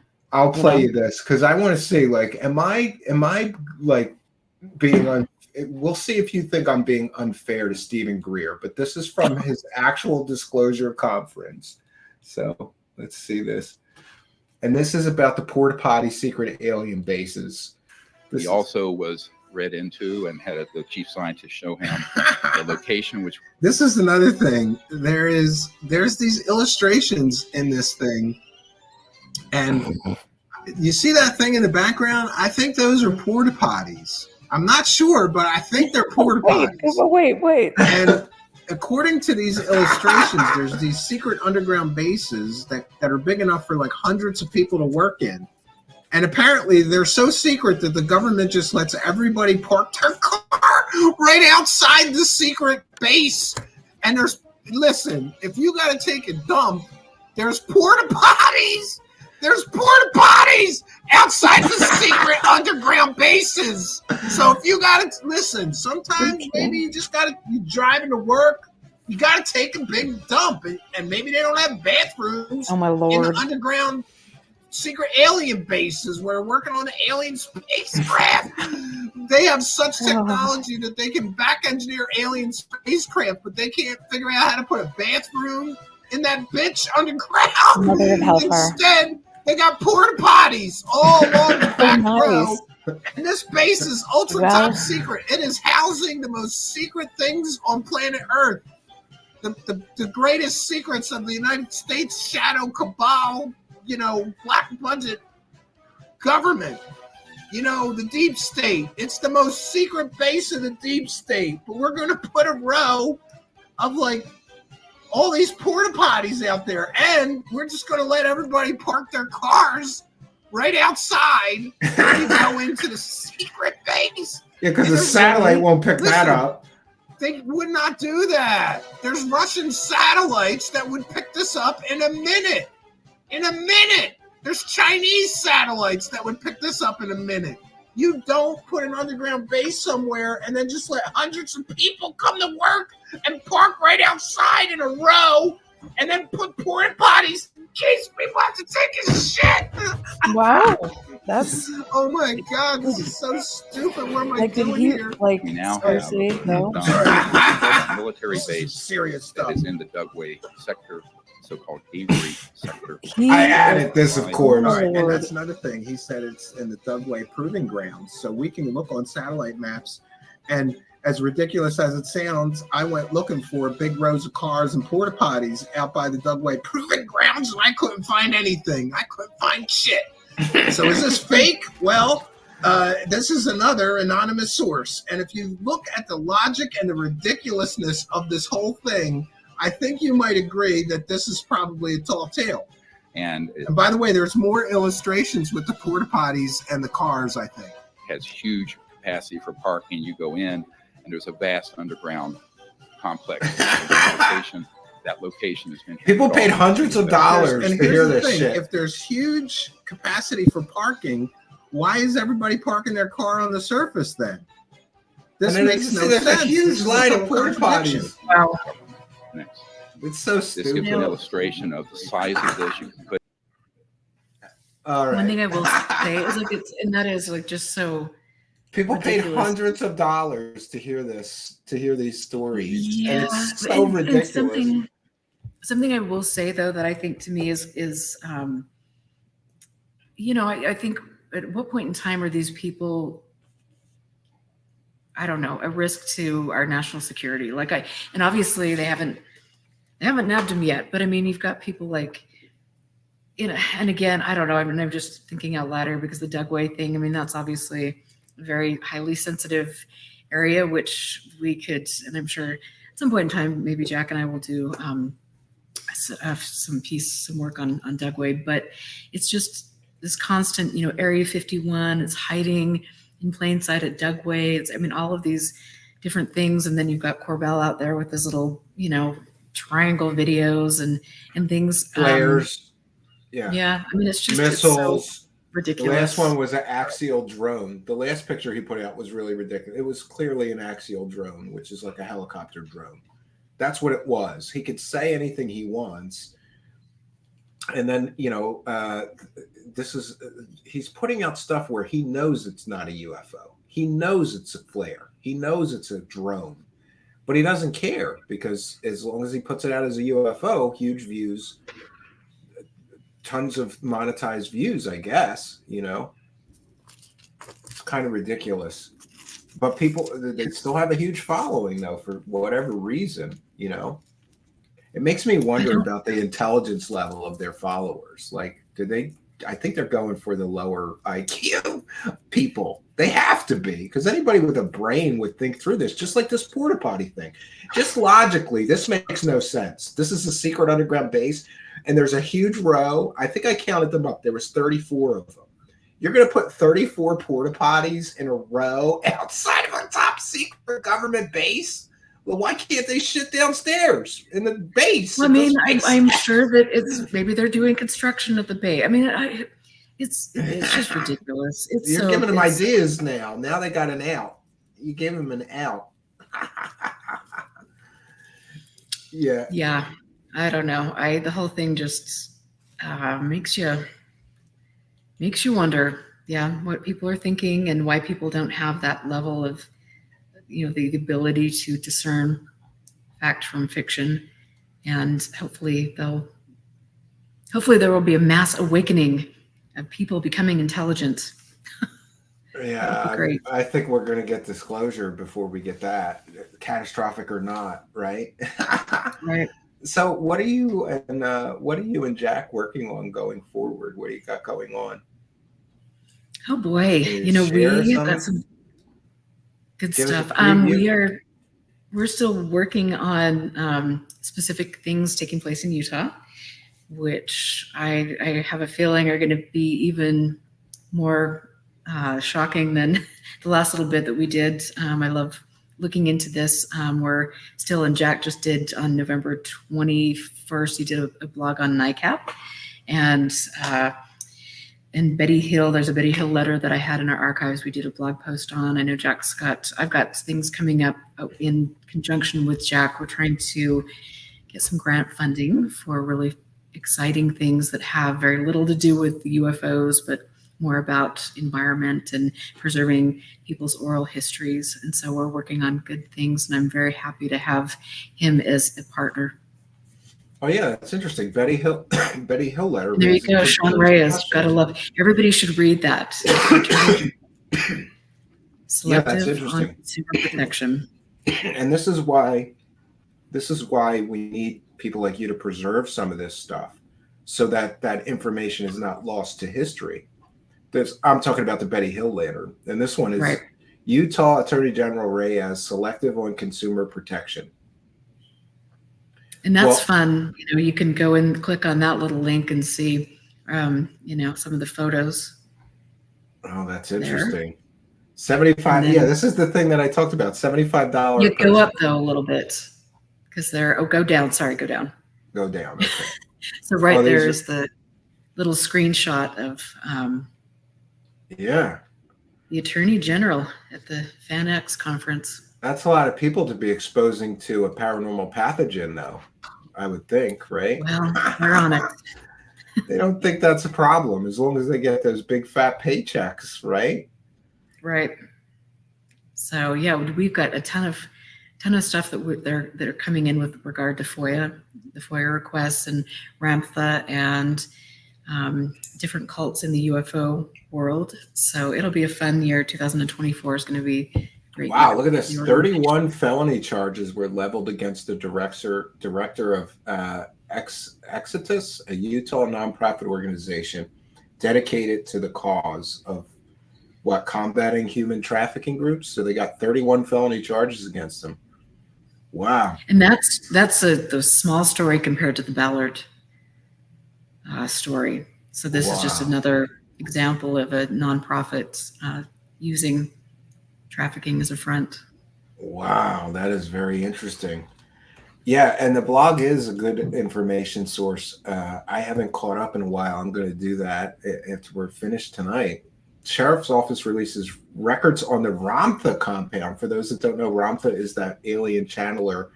She's a total nutter Trump Q person too now, if you weren't aware. That's online, a good one. There's some good footage there. We just keep getting more as well. So. Oh, that's good stuff. And yeah, because it's public records, right? The Sheriff's Office has to give you anything you ask for if you file a request, right? Well, in theory, but and they've been very generous. We have a lot of great files. A message from the executive director. Wow. Mm-hmm. And to the stars investors sought help from SEC. That's the last story that I read here. Wow, I'm a little bit behind. I apologize, but that's great because one of the investors, for those unaware, this article is excellent work by Jack Brewer and Erica about TTSA. One of the investors went to the SEC and were like, "How do I get my money back?" And basically, they were told, "You can't get your money back." It sounds like all the people that invested in SafeMoon, they've had some similar circumstances, and we've done, letters on or blogs on that SafeMoon, and the fact that Brandon Fugel was one of the big proponents for SafeMoon, and wow, so, yeah, it sounds like you guys follow the money. Isn't that a good way of investigating something, right? You always follow the money, right? Absolutely. Yeah, leads to some pretty interesting places. I put the Expanding Frontiers organization link in the description of the video. I'm also going to put Erica and Jack's YouTube channel in the description of the video and in the live chat. You should go over and support them and subscribe, and also go over to expandingfrontiersresearch.org and throw them a couple of bucks, because like I said, nobody else is going to do this work. It's such a weird niche kind of a thing, and they're doing great work over there. I'm glad you're there, Erica. You make me feel a little bit less alone. It's a lonely thing being in this thing and trying to do it the straight way and not just right. Well, I agree, and I appreciate what you've done, and you've built up. Don't you think that I should do one big grift though? Like they should give me a pass for one, right? Like I'll do one real big grift, right? It could be a fun experiment, I suppose. Or how about I announce it, like I'm going to go to the dark side for the next 90 days and I'm going to grift my ass off on UFOs and we'll see what happens. Then we can show the chart of the money going through the roof. It'll be fun.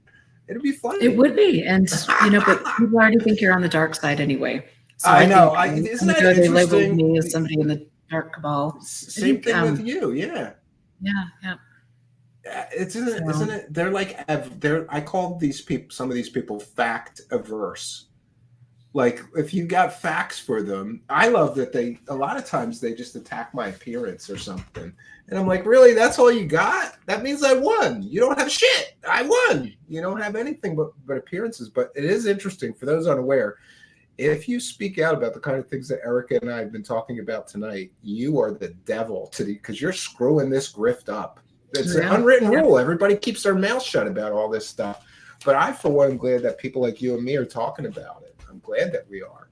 And Jack and a few others, Right. And, I've got to give a shout out to Bill Pullen and Venus. I really like. Oh, yeah. William Pullen. Yeah. He gave me the 990 forms for him and his girlfriend. Is his girlfriend? Yeah, Venus. Venus. Yep, they gave me the documents and I said, oh, this is awesome. If you don't mind, I'm going to talk about this. They're like, sure, here you go. And we detailed, look at all this money they spent. Look at what they spent on research. Almost nothing. Yeah. And there's a Facebook group. What is it called? Yes. I'm shout that out because this is if you're interested in MUFON, it's on Facebook. It's called MUFON, a Cult of Incompetence. And you can go there. They did such a good job. You could go there and see all of the stuff. Yeah, MUFON, they just recently, did you know this? For Thanksgiving, they put out a grub email begging for donations, right?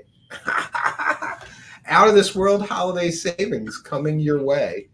Operation Underground Railroad has put out several emails looking for money. So imagine that. Not only to wish everybody a happy Thanksgiving, but also reminding everyone to stay tuned for savings on how you can better financially support them. So all of this dirt on MUFON is here. Yeah, and Venus Renee Pullen and William Pullen run this. He's been a previous guest here, but I haven't talked to her yet. Maybe we'll have them. That'd be great. Sure. Yeah. It's good to see this stuff exposed, though. It's like getting it out in the public. Thank you, Al Warrior. We appreciate you. Thanks for appreciating us. Well, I'm glad that we can come and catch up, and I hope that you won't. I hope that you won't be a stranger, right? I won't. I'm coming out of my shell. So. And best of luck to you and Jack. And I am going to message you right after I'm done the broadcast tonight to figure out how I'm going to give you the Corey Good money. You guys are going to get all my ill-gotten Corey Good gains, right? It's not that much money, but and I would feel so much better giving it to you. I was going to give it to an animal charity, but I couldn't find one, and some of them aren't really registered. Some in my area, they're like mom and pop, self-run ones. They're not really registered nonprofits or or whatever. So, but you guys are perfect choice, if you ask me. And I'd be happy to help you with some resources for the coming year. A little bit of help, anyway. You're very kind. You're very kind. I appreciate that, and it's been wonderful talking to you. And I really appreciate what you do to try to shine a light on some of the things in this topic. I think that's important. And don't feel alone, because there are those of us out here, and like I said, we're forming, a group of people that want the best for the subject and for people involved. So thank you. All right. Well, thank you very much. I appreciate you being here, and I hope you'll come back soon. Absolutely. Thanks. And thanks for all your great chats tonight. You guys have been wonderful. So okay. Yeah. Erica Lukesley. And thank you, Erica. You have a good evening. All right, friends. Wow. What a great guest. She's one of my favorite guests, probably because we're into a lot of some of the same stuff and aware of some of the same happenings that are going on. We're just going to do a quick wrap up here and call this a quick one. I have some other things to deal with this evening. for those that have asked, the audio podcast will be back up to date as of tomorrow. So I apologize. It's a couple of shows behind. For those unaware, I had major technical problems all last week that really slowed me down. But I'm just now I think I'm almost all the way caught up. And for those unaware, we're going to be broadcasting every night at 9 p.m. Eastern Standard Time tonight, or this week, 9 p.m. Eastern Standard, Monday through Sunday this week. I've got a couple of replay episodes. I may have to put an extra replay episode that'll only run a short one that's going to run for like, I don't know, a half hour or 45 minutes, because I'm going to be going to the cabin on Thursday again this week, I believe, and I can't make it there by 9 o'clock. Every time I try, it just doesn't happen. And if there's traffic or something, I don't want to be, I don't want to miss the 9 p.m. showtime. So maybe we'll run a quick replay. I have some shorter episodes that I've made that are like a half hour or 45 minutes. And then as soon as I get to the cabin, maybe 10 p.m., we'll run another live show. But we've got this live show and 3 more for you for the week, and then 3 Truthseekers Classic episodes. And I want to thank each and every one of you tuning in for those. I was kind of blown away because the one night we got huge numbers. That was the Stephen Greer and Kerry Cassidy one. Lots of fun in our video section. If you haven't checked that out, please do check that out. We want to thank Spooky for a kind and generous £2, says, for the Porta Potty Fund. Funny you should mention a porta potty fund, because I don't know if you know, but at that new cabin, I'm going to need a porta potty fund. But maybe you mean the Stephen Greer one? I don't really know. Yeah. And for those unaware, we read every single super chat. So we thank each and every person that sends any form of support. We appreciate each and every one of you. And we're PayPal pledges. We read those. Just add a note and give us your chat room user ID. And we want to thank you, YouTube channel members, and you Patreon supporters. From the cabin this weekend, I will be doing a stream. I'm still trying to figure out how to do this, but I have plans to do a stream for Patreon members and YouTube channel members. I think that I can do them simultaneously, or it's complicated. I did figure out how to do it. So keep an eye out on the members only video section, and what you'll see for members only is just like a bumper video that will give you the link for the Patreon stream. We're going to try to do those together. We want to thank Tales of the Sonic Voyage for a kind and generous $5, and for being a super chat, and for being a member. Thanks for both. Stephen, not a demon, just a CIA deep state operative who's not getting his paycheck. You're right. I'm a CIA disinformation officer. I wish I had $1, Tales of the Sonic Voyage, for every time I've been accused of that, because if I'm a CIA member, somebody's forgetting my paycheck. You know what? I ought to call human resources at the CIA live on air and ask them where my checks are. That would be kind of funny. But thank you for your kindness, generosity, and support. We want to thank all of you who are helping us to keep the show going, and we do that through praising the cash. Thanks to all of you for your kindness, generosity, and support, and helping us to praise the cash. Praise the cash, praise the cash, praise the cash. All right, and so we are going to be back tomorrow night at 9 p.m. Eastern Time, and Wednesday night at 9 p.m. Eastern Time. Stiff Richard. Hold on one second. I will put, Arden has already put, you can just search Erica Lukes. It's ERICALUKES in the YouTube search bar. But I will go over to the live chat, and I'm going to put it in the live chat. I'm also putting it in the description of the video. So please be sure to support her and Jack. They're doing some pretty incredible work. And just so everybody is aware, I'm acutely aware of this. That kind of investigative work takes so much time and energy. And, to be quite honest, I do some of that myself, but sometimes it takes me months to do the research and those information, whether it's a need to know request, a FOIA request, to get on the record comments from people. It takes so long. Sometimes months doing stuff. And Steve Long is asking if that's a new interview. No, but I was looking for replays, and somebody just happened to send me a message about that interview and how good it was. And I listened to the first 10 minutes of it, and I went, oh, yeah, that was great. So that's one of the replay episodes for this week. But I'm going to be reaching out to Victor and asking for a new interview after that airs. And I hope he's okay with me running that again. But I think that interview, Steve Long, is information dense. It's got so much information about the whole Bob Lazar grift that I thought it would be good to sort of do a replay. And I have put into the live chat, this is the link for Erica Luke's YouTube channel. Please be sure to go over there and subscribe to her. If you like what we do here, you sure to like what they're doing over there. Just don't like it too much. Yeah. Still come back over here, but I'm gonna put it into the description of the video right now, because sometimes I say I'm going to do it, and I'm a bad show host, so I forget to do it. And people messaged me like, "Where's the link? You said you're going to put the link in there." I'm just going to put Erica Luke's YouTube channel.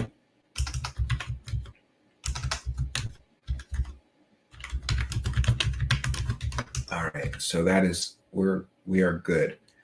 It is in the description of the video. It's in the live chat. We want to take a moment. I'll take some comments and questions from the live chat before we bounce on out of here. Thanks, Stephen. Thought it was old. Great interview, though. Yeah, I hope you still tune in. I think that was one of the better. It's one of my favorite interviews, because he really dug up some great stuff on Bob Lazar. And one of the reasons I liked it, Steve Long, is because a lot of times, people say, read my blog about Bob Lazar, and it's all stuff that I already know about, but he had new information I'd never seen before.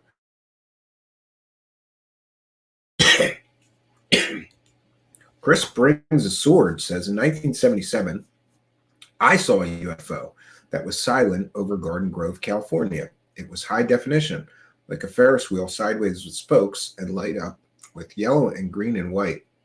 And I watched it in silence. Well, that's a weird thing.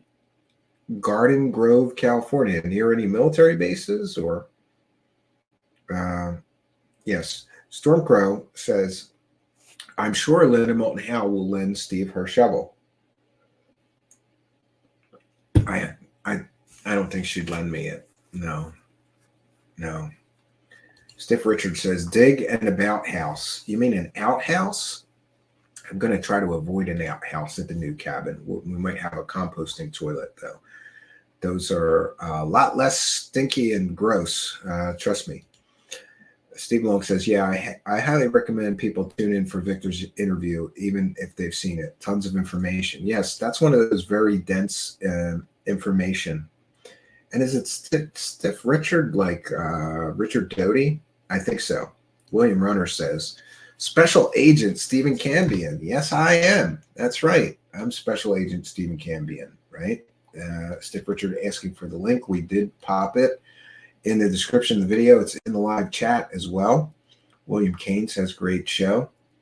Yeah. Christ Brings a Sword. Greetings from a far-flung planet, California. I come in peace. I wish you Merry Christmas and a Happy New Year. Now bring forth the figgy pudding. Okay. You can summon UFOs? Great. Show us some. Get a camera. Show us. Just do it every night for the next week, and then send me the results. A lot of people have made claims like that to me. I'm sorry, I'm not a real believer in the people that can claim to summon UFOs. I did investigate a guy who, it turns out, was using people who were releasing balloons, and he would claim that he was summoning alien spaceships. It turned out to be balloons, and we're all aware of Stephen Greer. But yeah, Mark Tirana says, afternoon, everyone. Must be, yeah, you're in a whole different time zone. Aren't you in Australia, is it, Mark? I always forget. I apologize. Too many friends from around the world, right? Taking an outhouse on wheels. That's kind of gross. Yeah. Yeah.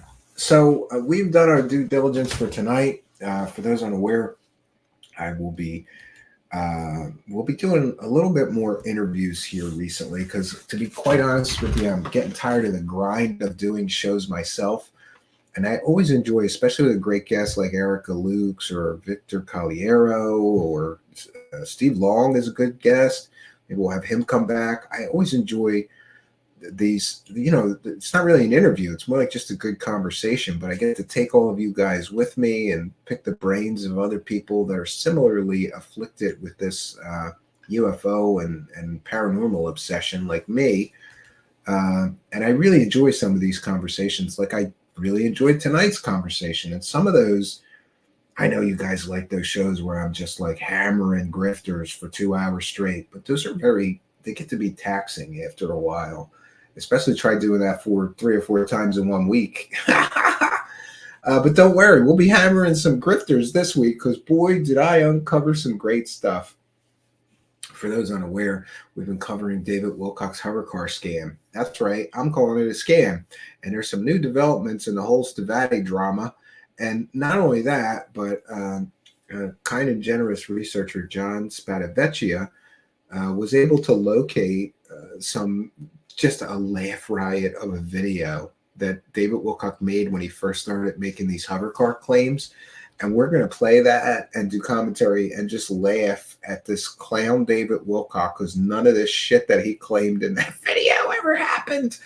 And that company never produced a single airplane or anything. It is a laugh riot. We'll probably be doing that this week. And yeah. And I'll also be doing a general update on the UFO circus. There's a lot of little stories, so I'm just going to put together another UFO circus show because let's be clear, that's what it is. It's a circus. John Warner, says Garaji.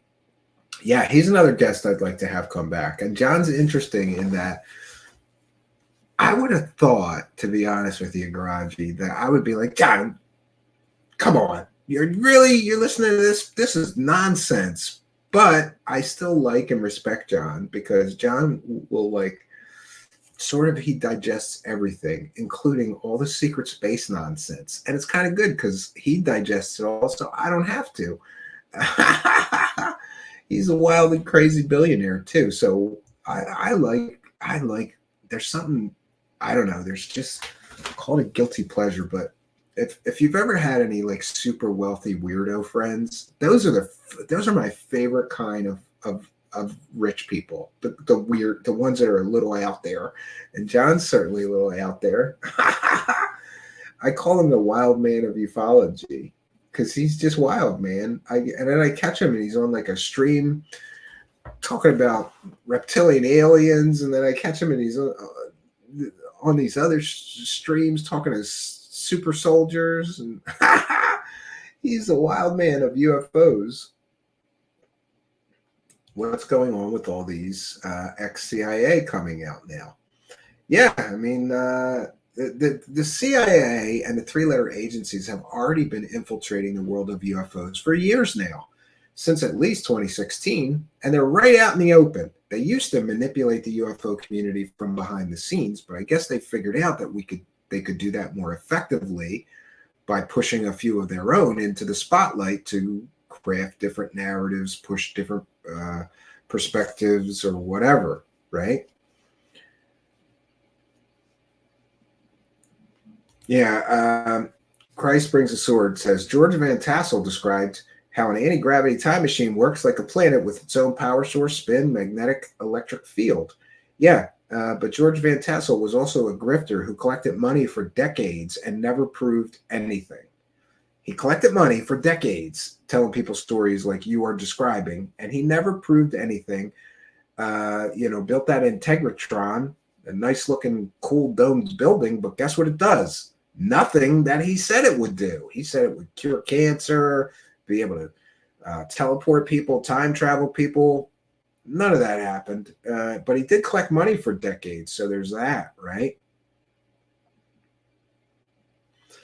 Oh, Garaji, John has mentioned more than once he loves your sense of humor. Yeah, we get along okay, and he's a really good guy, Garaji. Do you know what? He almost caused a fist fight in my house, though, because he sent my kids all this astronaut ice cream, and I got 2 boys. And what I didn't know is they liked this astronaut ice cream so much. It was such a novelty for them. It was up in the pantry. We put it on the highest shelf. They were working together, my 2 young boys. The younger one was getting a chair and telling the older one to step on the chair and get the ice cream sandwiches down. And they were having like an ice cream sandwich party. He sent him like a whole bunch of that stuff.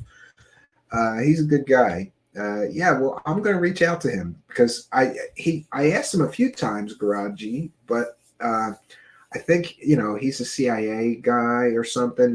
He's a secret agent, so he didn't want to use regular internet or like Chrome. And StreamYard needs Chrome or Firefox or one of the major browsers to work. But I did just see him on another stream, so I think he's over that. I'll reach out to him. We'll see what we can talk about, right?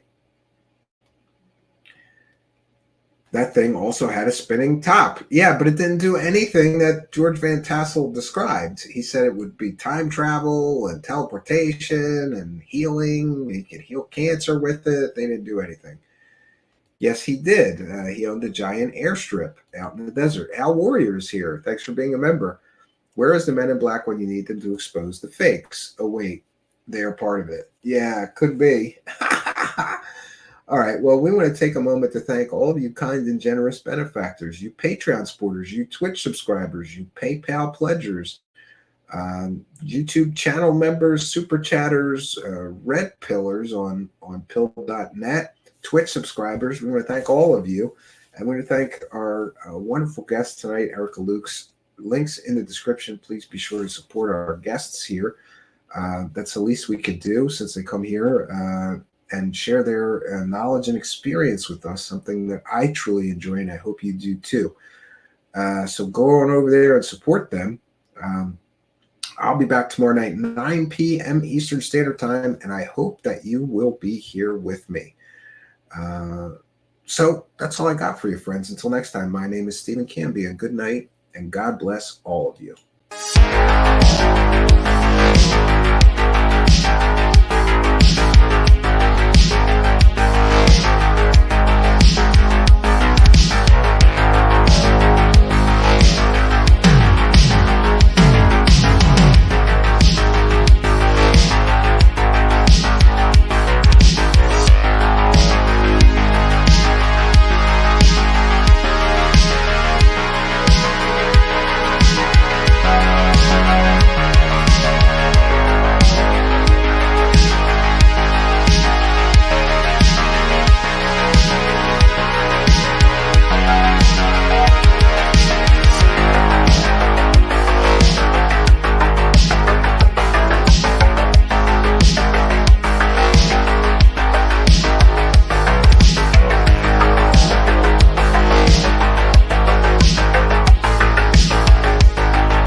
Here's what I want you to do. If the Lord is speaking to you, ushers, bring some baskets down. Just leave them there. I'm not finished. I got one more point to make. This is what I want you to do. Thank you, Miss Marguerite. I brought her because I want you to understand that the work must continue. This is not a plea for money, it's a plea for partnership so that we can be what we're supposed to be. I just need 497 people to say, I'll do 300.